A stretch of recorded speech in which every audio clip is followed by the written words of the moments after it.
귀로 여는 세상, 영심이의 책방에 오신 여러분 환영합니다.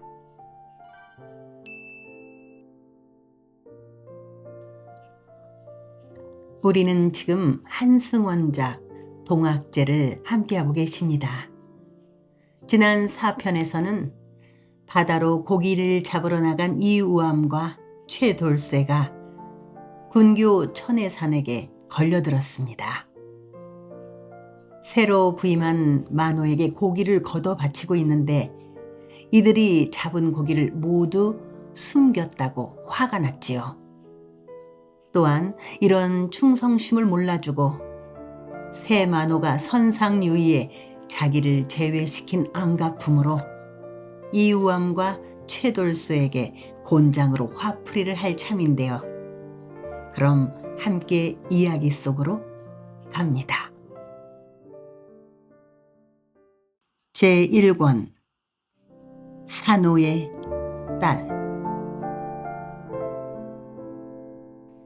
이 자식들은 우리 군조를 들어 푼 놈이니까 우리 모두가 분풀이를 해야 한다. 너희들 한 사람도 빠짐없이 돌려가면서 2대씩을 내린다. 먼저 허재비부터 내려라. 군졸들 몇이 킥킥거렸다. 노잡이 군졸 하나가 형틀 앞으로 나섰다. 호리호리할 뿐만 아니라 키도 작았다. 바람이 약간만 세차게 불면 날아갈 것 같은 몸집이었다. 저 몸 어디에 무슨 힘이 들어있을까? 손이 고막같이 작았고 얼굴이 여자처럼 곱다랗고 가날펐다. 젖먹던 힘까지 써서 쳐라. 내가 내린 곤장은 파리가 기어가는 것 같이 간질간질하기만 하겠다. 허우대 크고 얼굴 우락부락한 젊은 군졸이 빈정거렸다. 곤장 들어올릴 기운이나 있냐 없냐? 늙은 군졸이 말했다. 허재비가 흠 하고 코방귀를 뀌면서 말했다. 만만하게 보지 마라. 내 손에는 살이 끼었어. 두 손바닥에 침을 퇴퇴 뱉어 발랐다. 곤장을 야무지게 쥐었다. 튼실한 이우암의 엉덩이를 노려보았다. 이를 앙 다물었다. 이 자식, 감히 우리 군졸들한테 손을 댔겠다. 군교 천혜산이 퉁명스럽게 말했다. 어질가니 모질게 쳐라. 괜히 곤장 2대 내리고 몸살알라. 살 내렸다는 내 놈의 곤장 2대 맞고 이 허우대 큰 놈이 뻗어버리고 나면은 다른 군졸들은 송장 엉덩이에다가 분풀이를 할 것이냐. 허재비가 군교의 얼굴을 흘끗 돌아보았다. 군교의 진짜 의중을 짚어보려는 것이었다. 그때 최돌쇠가 징징 울면서 비나리를 쳤다. 아휴, 장교 나으리, 우리 불쌍한 목숨 살려주십시오. 그 은혜 100골 난망으로 잊지 않겠습니다. 장교 나으리. 이우암은 형틀에 엎드린 채 뱃바닥을 쏘아보았다. 이 곤경을 벗어나기만 하면 저 군교놈을 쳐 죽이고 아버지를 찾아가야겠다고 생각했다. 형 이바우와 어머니가 달래고 어르는 말을 따르느라고 이때껏 참고 살아온 것이 후회되었다. 천혜사는 이우암의 저 눈빛부터 풀어지게 해 놓아야겠다고 생각하고 있었다. 그때 최돌쇠가 울부짖듯이 말했다. 장교 나으리, 이 우암이라는 사람이 바로 이바우 동생이오. 이바우 모르시오? 지고새면은 고기 잡아다가 나으리들한테 바치는 새터말의 이바우요. 겁간.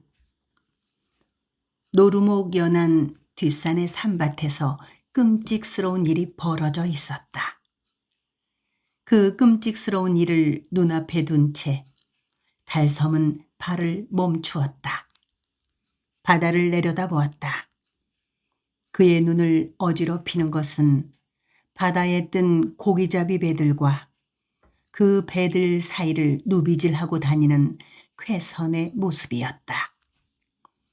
그는 쾌선이 조그마한 고기잡이 배를 고물에 차고 돛을 올리는 것을 보다가 소스라쳐 놀랐다. 노루목의 연한 모퉁이에서 울려오는 통통배의 소리 때문이었다. 군선만큼한 통통배 한 척이 움직이기 시작했다. 그 배는 갑판 한가운데서 솟아오른 검은 대롱으로 동그란 똬리 같은 푸른 연기를 거듭 내놓곤 했다. 달섬으로서는 처음 보는 배였다. 진즉 그 배가 거기에 정박해 있는 줄 알았으면 살금살금 내려가서 배 구경을 할 텐데 그랬다고 달섬은 아쉬워했다. 통통배는 은신에 있던 검은 바위 틈을 벗어나 바다로 나갔다. 저 배는 무슨 힘으로 나갈까? 노를 젓는 것도 아니고 돛을 탄 것도 아니었다. 통통 소리가 그 배를 밀어내는 모양이었다. 그 배는 허옇게 물살을 가르고 재빨리 나아갔다. 배는 흥양반도 끝에 녹도 쪽으로 이물을 두르고 달렸다. 그 배 위에는 아직 한 번도 본 적이 없는 사람들이 타고 있었다. 나라에 바칠 것이라고 하면서 할머니가 소중하게 차곡차곡 개어 담곤 한 배자락을 어깨와 등과 허리에 휘감은 남자가 하나였고 위아래를 모두 벌거벗은 채 사타구니와 허리만을 가느다란 배조각으로 감아 가랑이 사이에서 털렁거려야 할 것을 그렇게 하지 못하게 하고 있는 남자가 셋이었다. 그들의 몸뚱이들은 금방 물속에서 나온 까닭으로 햇빛을 받아 번들거렸다. 그들은 무슨 말인가를 크게 짓겨러 놓고 껄껄 웃어대곤 했다. 그들의 머리 모양은 상투를 틀어 올린 것도 아니고 머리를 등 뒤로 따 느린 것도 아니었다. 그렇다고 머리를 모두 깎아버린 것도 아니었다. 이마 부분은 민뜻한 채 번들거렸고 뒷꼭지 부분에 염소똥보다 조금 큰 것이 한 개씩 붙어 있었다. 달섬은 그 통통배가 퐁퐁 피어올리는 똬리 같은 연기 방울을 넋을 뺀 채 쳐다보고 있었다. 그 배가 고기잡이 배들 사이로 들어섰을 무렵에야 그는 심한 시장기를 느꼈다. 그의 앞에 펼쳐져 있는 보리밭을 바라보았다.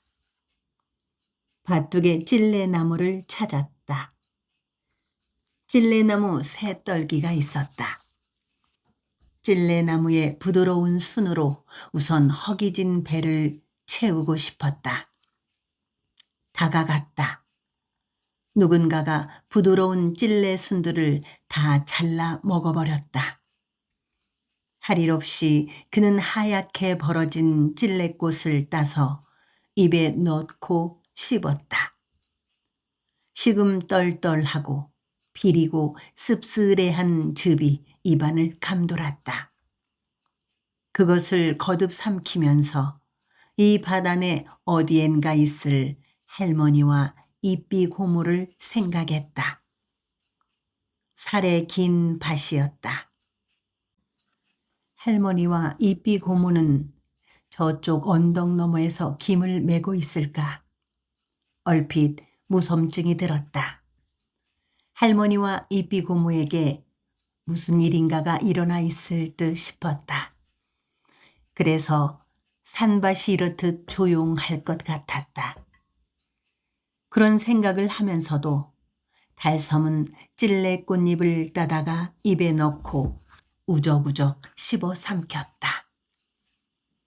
찔레 꽃잎을 연함은 좀 따서 먹었을 때 속에서 역한 기운이 일었다. 몸을 돌렸다. 할머니와 이삐 고모를 찾아야겠다고 생각했다. 달섬인의 산밭은 소나무 숲의 자줏빛 그늘에 잠긴 계곡에서 검은 바위 건너에 있는 언덕을 돌아 참새골로 넘어가는 잔등까지 마치 허리띠처럼 둘려 있었다. 참새골 쪽 잔등으로 가다가 달섬은 찔레나무 또 한 그루를 만났다. 찔레순을 찾으려고 다가서다가 발을 멈추었다. 찔레나무 옆에 할머니의 것임에 틀림이 없는 집신 한 짝이 있었다. 그것은 잔디와 띠풀 속에 모로 넘어져 있었다. 왜 신이 한 짝만 있을까? 어째서 그것이 아무렇게나 넘어져 있을까? 할머니는 그와 이삐 고모에게 항상 대도류의 신 두 짝을 나란히 벗어 놓으라고 말하곤 하던 것이었다. 검푸른 보리밭 속이나 주변의 숲 어디에도 할머니와 이삐 고모의 모습은 보이지 않았다. 그런데 근처 어디에서인가 그들 두 사람의 인기척이 느껴졌다. 그들의 숨결과 뭐라고 말을 하는 듯한 소리가 들려오는 듯 싶었다. 달섬은 눈을 휘번득거리면서 주변의 소나무 숲을 휘둘러 보았다. 발뚝 아래에 엉클어진 맹감나무 숲에 나물 바구니가 처박혀 있었다. 가슴이 뛰고 눈에 물이 괴었다. 할머니와 이삐 고모가 호랑이한테 물려갔거나 도깨비에게 홀려 갔는 모양이라고 생각했다. 할머니한테 호랑이 이야기를 들었었다. 호랑이는 여자들의 저통을 좋아한다는 얘기였다. 그것은 먼저 칼날 같은 발톱으로 저고리를 찢어내고 물렁한 절통을 잘라 먹는다고 했다.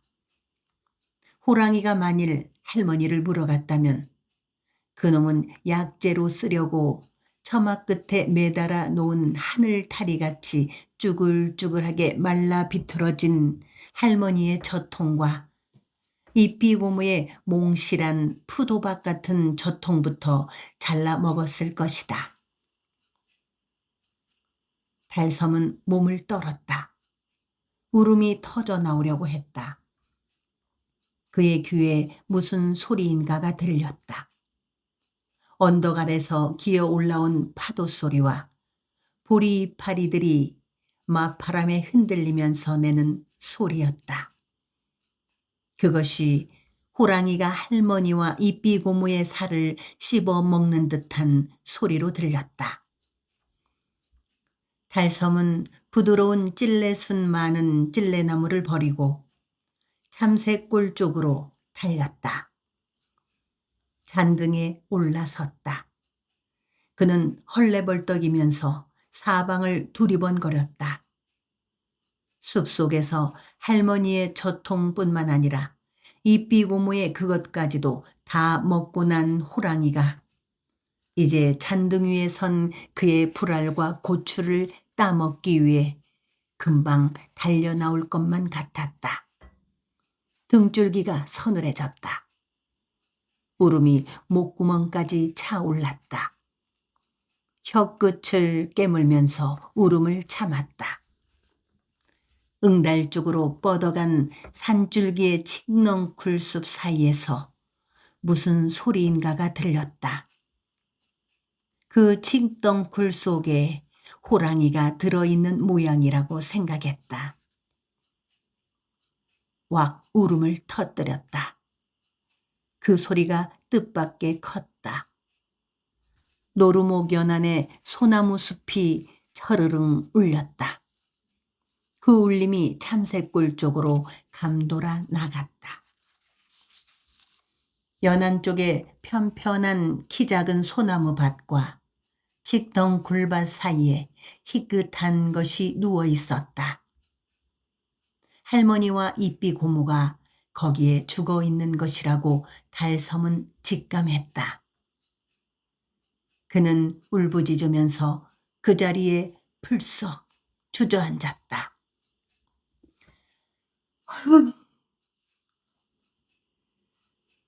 눈앞에 어른거리는 희끗한 것이 정말로 할머니와 이삐 고모의 시체인가를 확인하기 위해 달섬은 주먹으로 눈물을 훔쳤다. 눈물방울 저쪽에서 그 희끗한 것은 굴절되었다.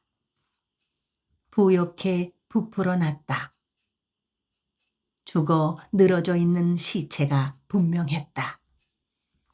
그 시체의 윗도리는 저고리가 입혀져 있었지만 아랫도리는 벌거벗겨져 있었다. 입혀진 윗도리도 반은 헤쳐져 있었다. 얼마나 울어대었을까. 배 창자가 캥기고 아구창이 아파서 더 소리쳐 울 수가 없었을 때 그는 몸을 일으켰다. 부들부들 떨며 시체 옆으로 다가갔다. 시체 옆에는 검은 치맛자락이 널려 있었다. 그것은 이삐 고모의 치마였다. 이삐 고모는 팔을 아무렇게나 내뻗은 채 누워 있었다. 할머니는 어디에 죽어 있을까? 달섬은 다시 눈물을 훔치고 사방을 둘러 살폈다. 거기에서 별로 멀리 떨어지지 않은 곳에 할머니가 있었다. 할머니는 아름드리 소나무 밑동에 기대 앉아 있었다. 묶여 있었다. 입에 무엇인가를 물고 있었다. 물려 있는 것은 찢어진 치맛자락 한 뭉텅이였다. 그것을 뱉어내지 못하게 입을 새끼줄로 동여 묶어 놓았다. 할머니는 눈을 허옇게 뜬 채 몸부림을 쳤다. 두 손도 등 뒤로 돌려 묶여 있었다. 할머니의 아랫도리도 모두 벗겨져 나가고 없었다. 달섬은 할머니와 이삐 고모의 발가벗겨진 시체 같은 몸뚱이들 사이에 멍청이 서 있었다. 가로 누워있는 이삐 고모의 맨 몸뚱이는 백합꽃같이 희었다. 언젠가 참봉집에 잔치가 났을 때 목을 찔러 뜨거운 물에 튀겨놓은 돼지같이 살결이 미끈했다. 이삐 고모는 죽어 있는 것이 아니었다. 헤쳐진 저고리섭 사이에는 젖이 그대로 있었다. 호랑이가 잘라먹지는 않은 듯 싶었다. 어디인가가 아파 죽겠다는 듯 신음을 하면서 버리적거렸다. 모기 소리 같은 소리였다. 두 다리를 떨었다. 검은 거웃 근처의 흰 살갗에 새빨간 피가 묻어 있었다. 이삐 고무를 물어뜯은 호랑이는 할머니가 이야기하던 그 호랑이하고는 다른 것인 듯 싶었다. 저통 아닌 다른 곳을 물어뜯어 놓은 것이었다. 이삐 고모가 무서웠다. 그 고모를 피해 소나무 밑동에 기대앉은 할머니에게로 갔다. 할머니는 핏발선 두 눈을 뒤룩거리면서 다 죽어가는 짐승같이 낮은 소리로 신음소리를 뿜었다. 왕 거미줄에 감겨 꿈틀거리다가 지친 풍덩이같이 어깨와 다리를 조금씩 움직였다. 입술과 발끝을 미세하게 떨고 있었다. 호랑이가 이렇게 사람을 묶어 놓을 수 있을까? 흰자위가 커진 할머니의 눈은 묶인 손을 얼른 풀어달라고 말하고 있었다. 달섬은 눈물을 주먹으로 훔쳐내면서 이빨 끝으로 할머니의 손목에 동여진 검은 끈을 풀다가 물어 뜯다가 했다. 그것은 할머니의 치맛자락 끈이었다. 호랑이가 사람으로 둔갑을 하기도 한다던 말을 떠올렸다. 아까 통통 소리를 내면서 녹도 쪽으로 간 그 배 위에 낯선 사람들이 그 둔갑한 호랑이들일까? 달섬은 더 큰 소리로 울어대면서 나무뿌리 같은 할머니의 팔뚝에 묶인 끈을 물어뜯었다. 할머니는 손끝이 풀리자 먼저 입에 물린 재갈을 벗겨냈다. 그러기가 무섭게 쓰러져 있는 이삐 고모에게로 달려갔다. 이삐 고모의 윗몸을 안아 일으키고 흔들어댔다. 이삐야, 이삐야. 할머니의 악쓰듯 불러대는 소리가 노룻골 연안의 숲을 꿈틀거리게 했다. 이삐 고모가 목이 이만한 소리로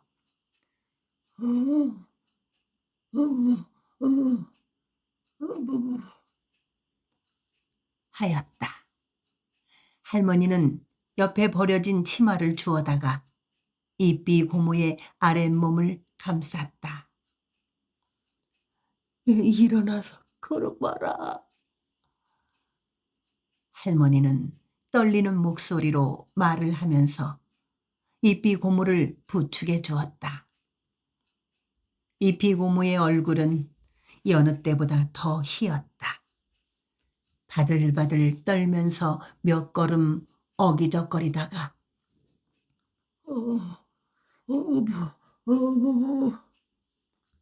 하고 손을 내저었다.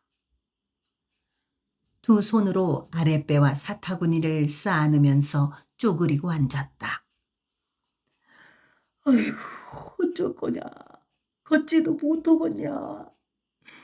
하늘님네는 무엇을 하고 있는고. 그런 놈들한테 벼락을 내리지 않고. 할머니는 저주의 말을 뱉으면서 이를 갈았다. 달섬은 할머니와 이삐 고모의 집신짝들을 나물 바구니 2개에 담아 들었다. 언제부터인가 눈물이 거쳐 있었다. 이 일로 해서 이삐 고모가 죽었으면 좋겠다는 생각이 들었다. 제발 얼른 죽어라.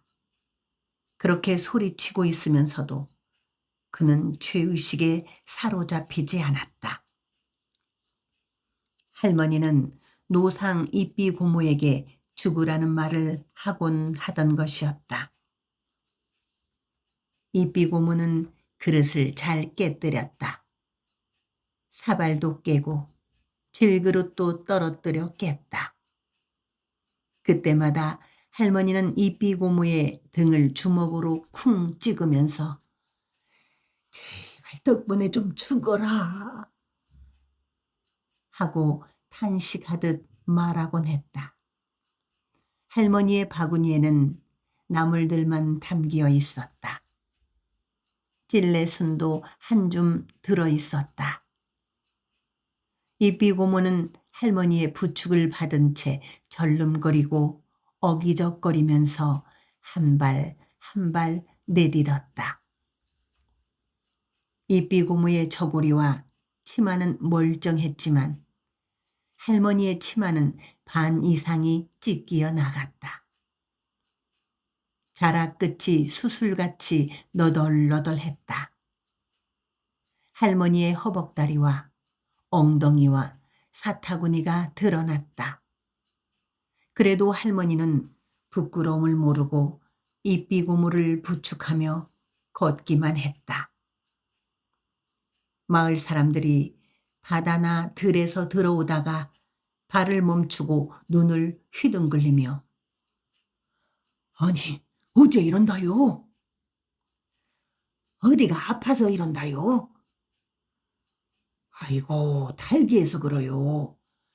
달섬이 내보고 참봉집에서 무엇을 좀 가지고 오라고 해서 먹이시오.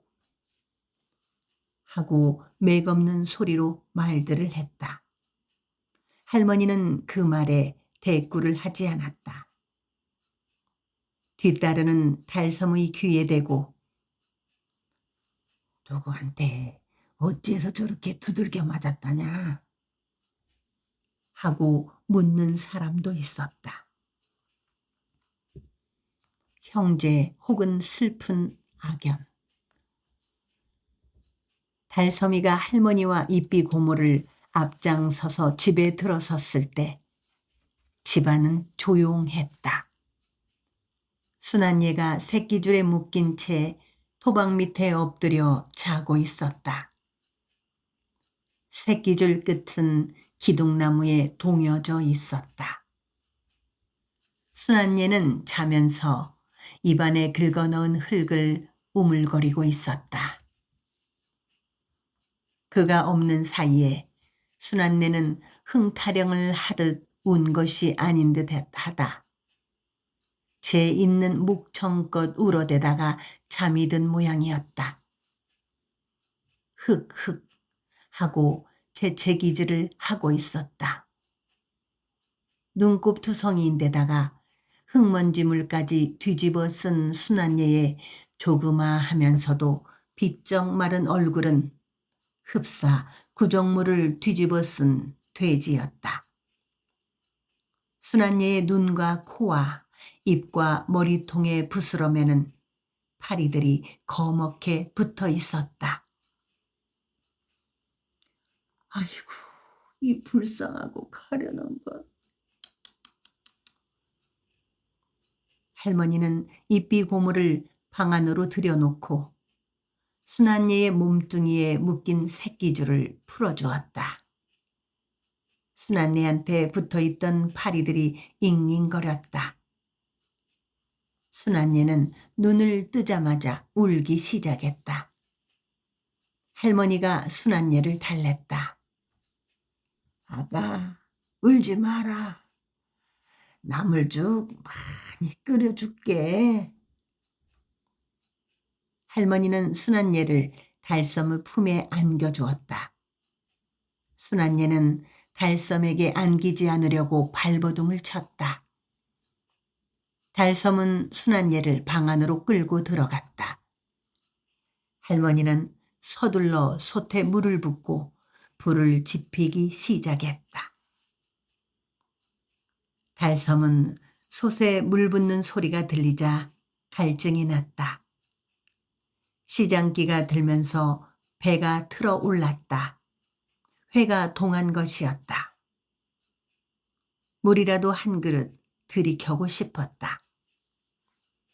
방 한가운데 들어놓은 입비 고모는 떨면서 앓고 있었다. 소리를 내기도 했다. 달섬의 머릿속에는 통통배 위에 탄 사람들의 모습이 떠올랐다. 그 사람들이 호랑이로 둔갑을 하는 모습과 그것들이 할머니와 입비 고모에게 덤벼드는 모습들이 그려졌다. 바다에 나갔던 이우암이 들어왔다. 파김치가 되어 있었다. 최돌쇠와 동임 김동수의 부추김을 받고 절름거리며 왔다. 최돌쇠는 빈 구럭을 마당 뒤에 내던졌다. 그 속에 든 녹보 낚싯줄과 미끼 넣는 그릇이 덜그럭거렸다. 빌어먹을 놈의 세상. 하늘하고 땅하고 맞닥뜨려가지고 딱딱 맷돌질이나 해버렸으면 좋겠다. 최돌쇠가 투덜거렸다. 이유암은 토방을 올라서자 거정문을 들치면서 네 발 짐승같이 방 안으로 기어 들어왔다. 썩은 나무 밑동처럼 넘어졌다. 눈을 감아버렸다. 부엌에서 낌새를 알아챈 할머니가 달려왔다. 이유암을 얼싸안았다. 이유암의 가슴팍을 흔들어댔다. 뭐다, 어메 이것이 뭔 일이다냐. 아가, 우엄아, 너 왜 이러냐. 괜찮아요. 염려 마시오니. 이유암은 이렇게 말을 하고 나서 입을 힘주어 다물었다. 할머니는 최돌쇠를 향해 소리쳐 물었다. 이 사람아, 말 좀 하소. 이 아이가 어째 이런단가. 큰일은 아니오. 최돌쇠는 대수롭지 않게 말했다. 사실은 나도 당했구먼요. 아니, 누구한테 뭔 일을 당했단 말인가. 조곤조곤 말을 좀 하소. 할머니가 다그쳤다. 밖에 서 있는 김동수가 나 뭐 인가 엉버르지라오. 언젠가 오엄이 저 사람이 회령 굴강에서 수군 한 놈을 들어 엎어버렸다고 안 그럽디까. 어디서 생쥐왕 뿔이나 조금 구에다가 엉덩이에다 붙여주시오. 개똥물도 좀 헤매기고. 하고 퉁명스럽게 말했다. 그래도 내가 옆에서 이 사람이 바우 동생이라고 말을 했더니 사정을 좀 봐줍디다. 안 그랬더라면은 그 자리에서 죽을 뻔했구만요. 최돌쇠가 이렇게 말을 하고 몸을 일으켰다. 할머니는 이우암의 허리띠를 풀어주었다. 이우암이 몸을 뒤치면서 엉덩이를 보여주지 않으려고 했다. 할머니가 왁살스럽게 이우암의 몸을 밀어 엎었다. 허리춤을 까내리고 엉덩이를 드러냈다. 벌겋게 부어 번들거렸다. 할머니는 탄식을 했다. 달섬은 곤장을 치는 군졸의 모습을 떠올리면서 소름을 쳤다. 어메, 얼마나 아파서 몸부림을 쳤더라냐. 그 독살스러운 놈들. 아이고, 하늘님도 무시무시다. 아무 죄도 없는 사람을 어쩐다고 이렇게 곤장질을 한단 말이냐. 아휴, 죽지 않을 것인 게 염려 마시오. 이유암은 안간 힘과 함께 말을 뱉어냈다. 그 독사 같은 것들을 그래 하늘님은 가만두고 있었을까? 참말로 이것이 뭔 죄변이라냐. 내 새끼한테 무슨 죄가 그리도 중하다고 이 모양 이 꼴로 만들어놨단 말인고. 할머니는 부엌으로 나가면서 흥얼거렸다. 헌 속꽃 하나를 찬물에 적셔다가 이유암의 엉덩이에 대주고 나왔다. 끓인 죽을 그릇에 담으면서 할머니는 돌아오지 않고 있는 큰아들을 원망했다. 잠봉집에서 돌아오지 않고 있는 며느리도 원망했다. 애비는 고깃줌을 내려주었으면 뒤도 돌아보지 말고 훨훨 집으로 돌아올 일이지. 어디서 무엇을 하고 자빠져 있는고. 애미는 또 뭘 그렇게 꾸물거리는고. 아주 이제는 종살이에다가 아주 첩살이까지 하고 그 집 새끼까지 내질러 주려고 그렇게 밤늦게까지 자빠져 있는가. 아이고, 이 던적스런 놈의 팔자야. 지옥살이가 이보다 더 탁탁하고 무지는 어쩌는지. 어휴. 할머니는 솥에 기름불을 밝혔다. 여느 때는 손톱 밑을 찔러 짠에 피그름이라도 되는 양 무섭게 아끼고도 하던 기름불이었다. 나물죽 한 그릇씩을 식구들 앞에 들이밀었다. 이삐 고모는 가랑이를 오므리지 못하고 어기적거리며 일어나 앉아 죽을 들이마셨다. 그 사타구니의 아픔보다는 배고픔이 더 견딜 수 없는 것이었다. 이우암도 우황든 황소처럼 앓으면서 일어나서 죽을 들이마셨다. 순한예와 달섬이도 죽그릇들을 허천들린 것처럼 퍼먹었다.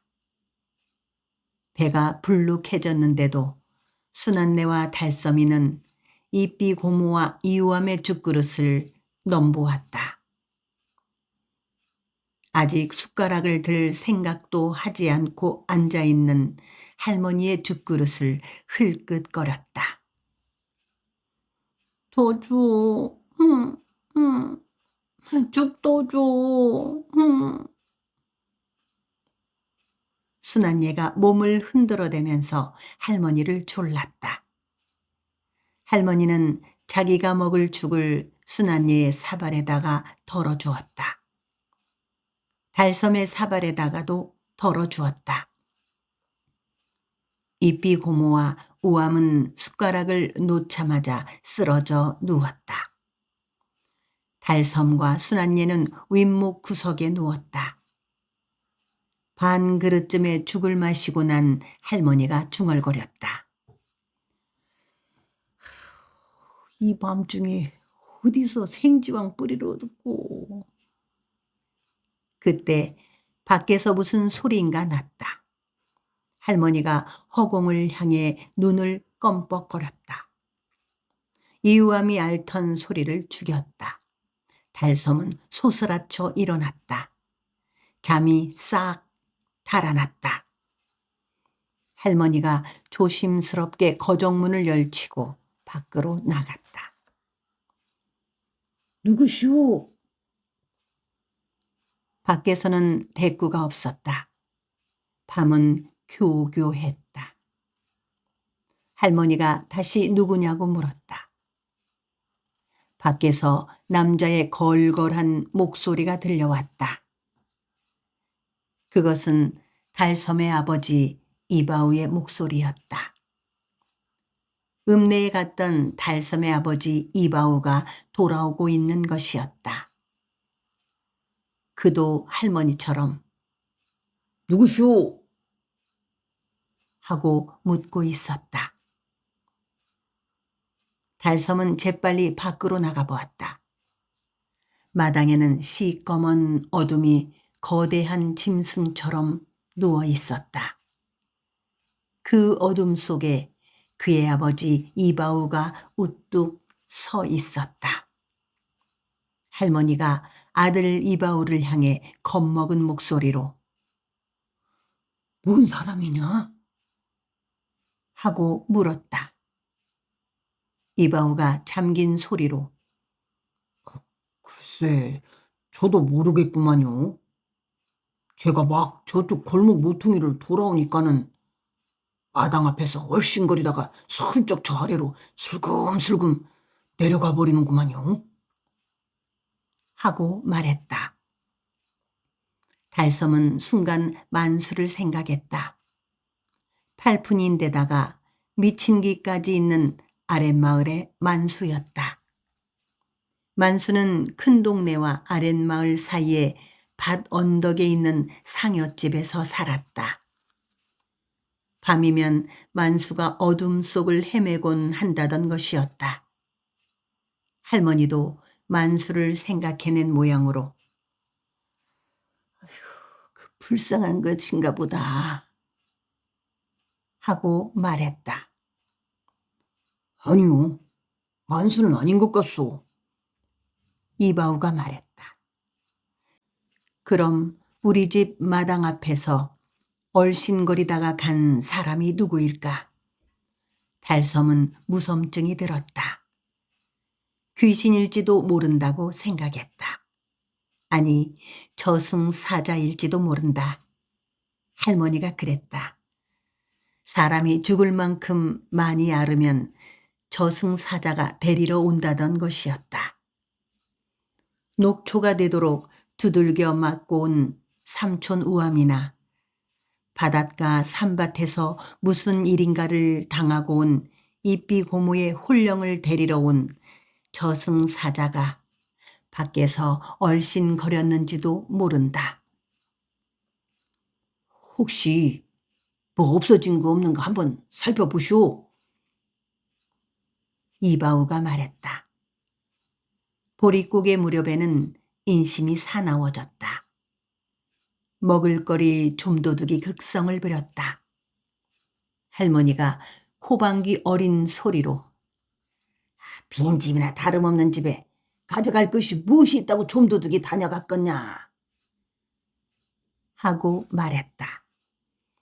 달섬은 방 안으로 달려가서 광솔불을 당겨 가지고 왔다. 할머니가 그것을 받아들었다.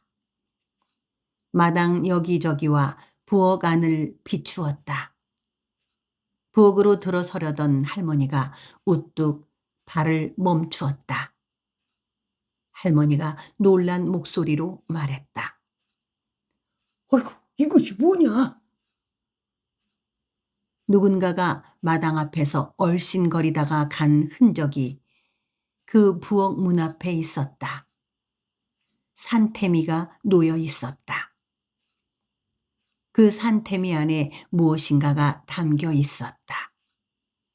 할머니가 산태미 안을 광솔불로 비췄다. 바우와 달섬이가 다가가서 그것을 들여다보았다. 할머니가 쪼그려 앉아 산태미 안에 담긴 것을 손으로 집어들었다. 그것은 생지왕 뿌리들이었다. 아이고, 이것이 뭔 일이다냐? 생주왕 뿌리 아니오 이거? 생주왕이 뭐시라요? 할머니와 이바우가 달섬이가 차례로 한마디씩 물었다.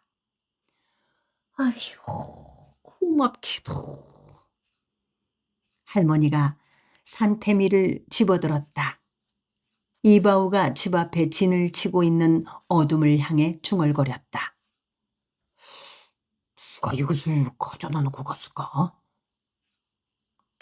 이렇게 말을 하면서 이바우는 고개를 갸웃거렸다. 달섬은 하얀 소복을 한 여자를 떠올렸다. 좋은 일을 하고 다닌다는 귀신의 모습이었다. 누가 가져다가 놓았으면 물을 것이냐? 얼른 방에 들어가 보기나 해라. 너희 동생 안 죽어 들어온 것만 해도 다행이다. 할머니는 생지왕 뿌리를 함지박에 담고 물을 퍼 담으면서 퉁명스럽게 말했다. 할머니가 부엌 일을 하는데 불편하지 않도록 비춰주었다.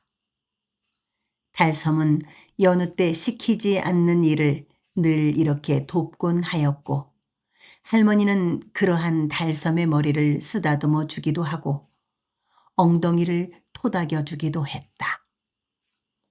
그 머리 쓰다듬어 주는 것과 엉덩이 토닥여 주는 것은 가슴에 뜨거운 달콤함을 고이게 하곤 했다. 또 어디서 뭔 일을 저질렀다요? 집신과 간발을 벗어 던지면서 이바오는 투덜거렸다. 하고 안간 힘을 썼다. 어디서 뭔 일을 당하든지 그것은 다 자기가 저지른 업장인 법이다. 하늘님은 틀림없이 죄를 지은 사람한테 벌을 내린다. 자고로 제것 아닌 남의 물건에다가 혓바닥 대고 나는 사람 팔자가 평탄한 것을 보들 못했다. 사람은 순리대로 살아야 하는 법이다. 순리대로 살지 않고 억지로 살려고 하다가 당한 것을 어디 누구한테 가서 하소연을 할 것이냐? 이바우의 말은 소리꾼들의 안일이같이 이어졌다. 할머니는 먼저 나물죽을 데워서 밥상을 차렸다. 그것을 들고 부엌 밖으로 나갔다. 달섬이 광솔불로 토방과 거정문을 비췄다. 토방에 앉은 이바우가 말했다. 아, 참봉 어른집에서 때우고 왔소. 달섬이나 먹으라고 그러시오. 나물죽 냄새가 달섬의 속을 뒤집었다. 저녁에 먹은 것은 벌써 어디론가 사라졌다. 쓰라린 배고픔이 창자를 말아 올리고 있었다.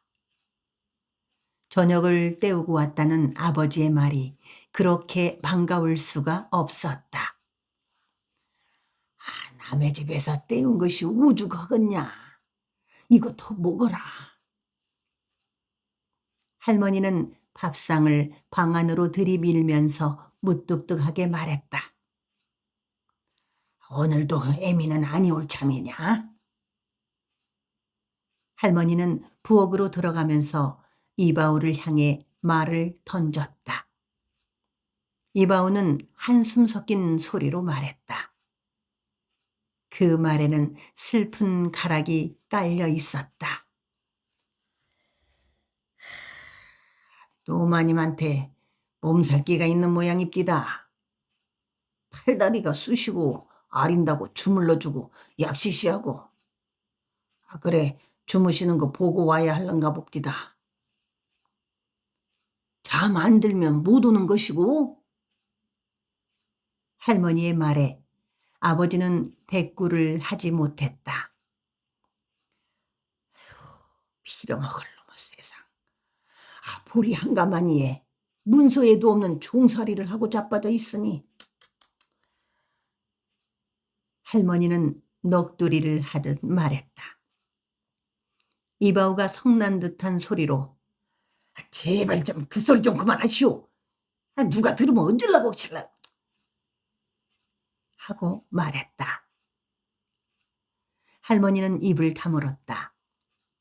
씻은 생지왕 뿌리를 도마에 놓고 식칼 궁둥이로 찧었다. 생지왕 냄새가 코를 찔렀다. 떨어진 헝겊에다 놓았다. 그것을 넓게 펴 누렸다. 할머니가 그것을 두 손바닥에 받쳐들기 바쁘게 달섬은 앞장을 서서 부엌을 나왔다. 할머니가 뒤를 따랐다. 거정문을 들치고 방 안으로 들어갔다. 이바우가 할머니를 뒤따라 들어오면서 대관절 어째서 누구한테 이렇게 몰매를 맞았다요? 하고 물었다.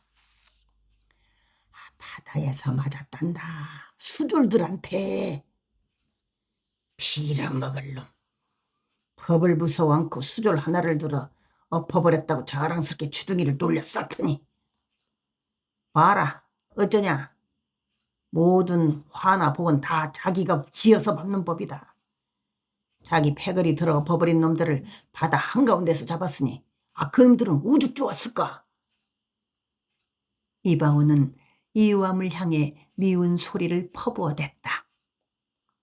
이우암이 몸을 뒤치면서 병든 황소처럼 신음 섞인 안간힘을 뿜었다. 3. 노비의 아들. 노비 이갑동. 33년 저쪽 1860년 어느 늦은 봄. 칠흑같이 깜깜한 한밤중이었다. 삼남한상이 다 잠들어 있었다. 예조 참판을 지낸 봉산 신호순의 3대 종손인 경출의 집 종인 이갑동은 문간체의 맨 끝방에서 곤히 잠들어 있었다. 그는 상전집의 무슨 잔치로 말미암아 흥청망청 남아나는 음식상 앞에서 배가 불룩하도록 고기와 강정과 과일들을 먹어대는 꿈을 꾸고 있었다. 그러다가 누군가가 흔들어 깨우는 바람에 소스라쳐 놀라 일어났다. 오래전에 노마님의 몸종 노릇을 하는 잠방리한테 장가를 든 추부칠이 그를 깨운 것이었다. 꿈속에서 다 먹지 못한 맛깔스러운 잔치 음식들을 아쉬워하며 떫은 입맛을 다시며 왜 깨우느냐고 투덜거리는 그의 귀에다가 추부칠이 속삭였다. 금방 노마님이 널 찾으신단다. 노비 이갑동은 볼을 한껏 부풀린 채 밖으로 나갔다.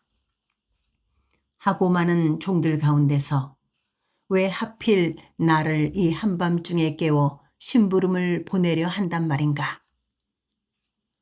문 밖에는 추부칠의 아내 잠박내가 기다리고 있었다. 따라 나온 추부칠이 이갑동의 옆구리를 질벅거리면서 속삭여 주었다. 입 꽉 고무리고 노마님께서 시키는 대로 해. 잠박내는 이갑동을 노마님의 방문 앞으로 데리고 갔다. 노마님의 방문에는 희미한 불빛이 어려 있었다.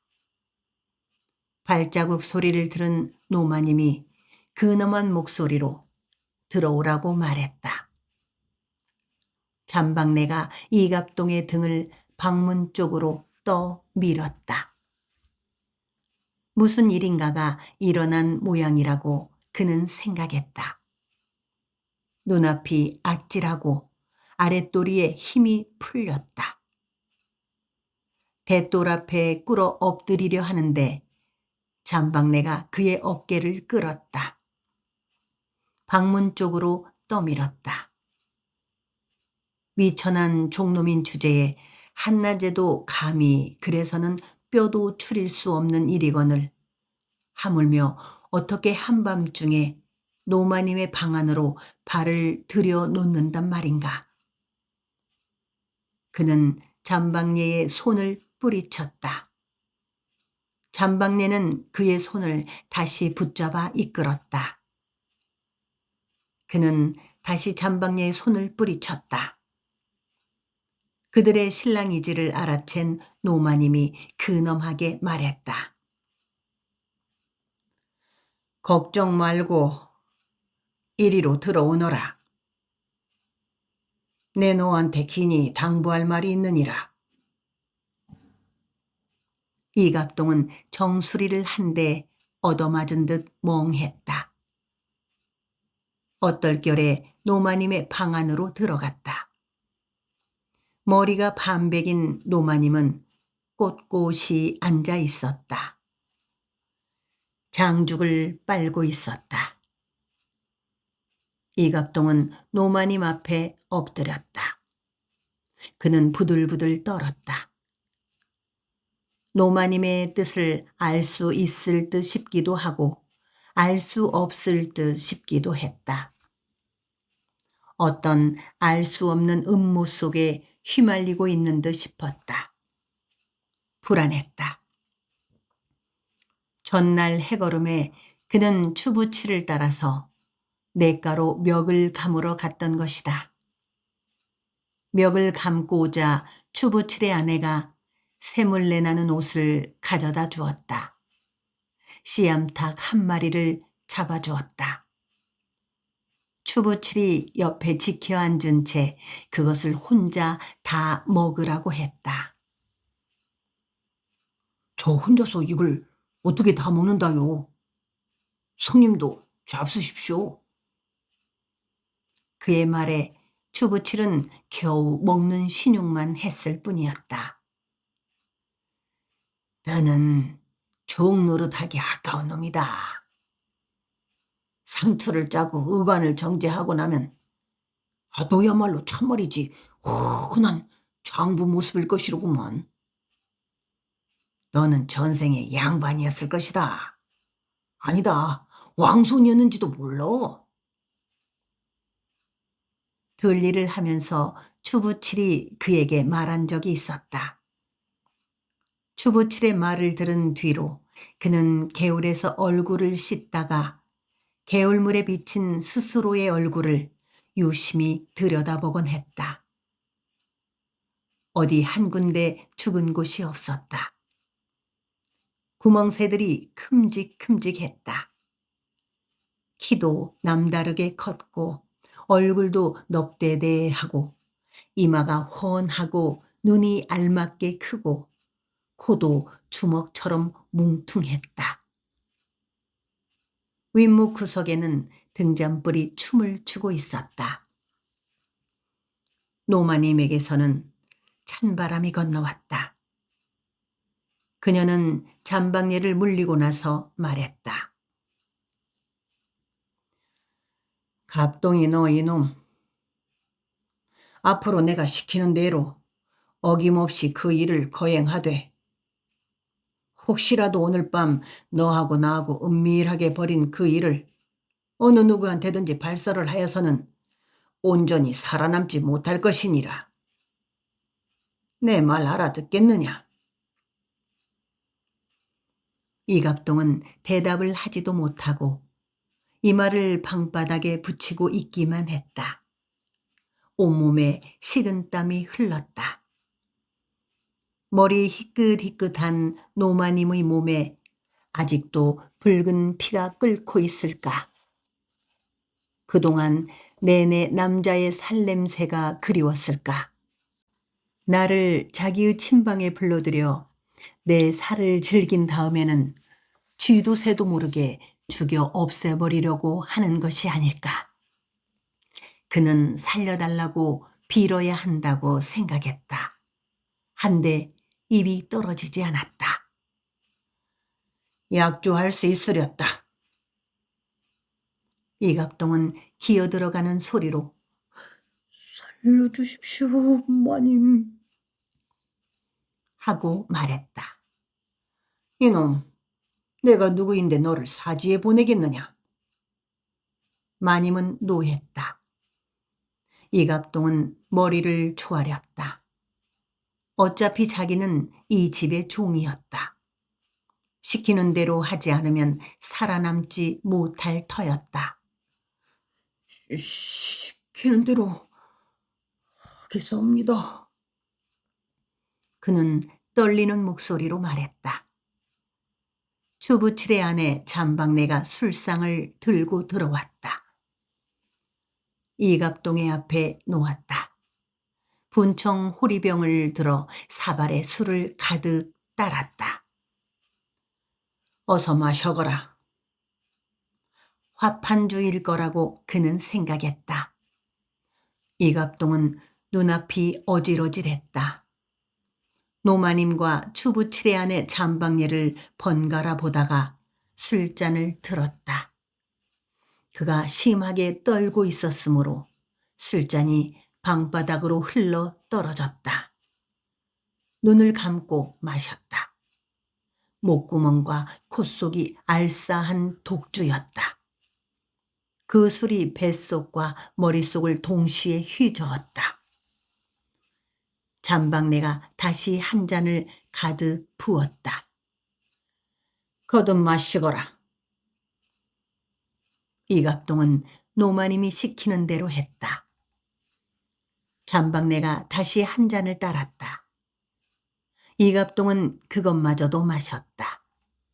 배가 불룩해졌다. 독한 술기운이 온몸에 퍼지고 있었다.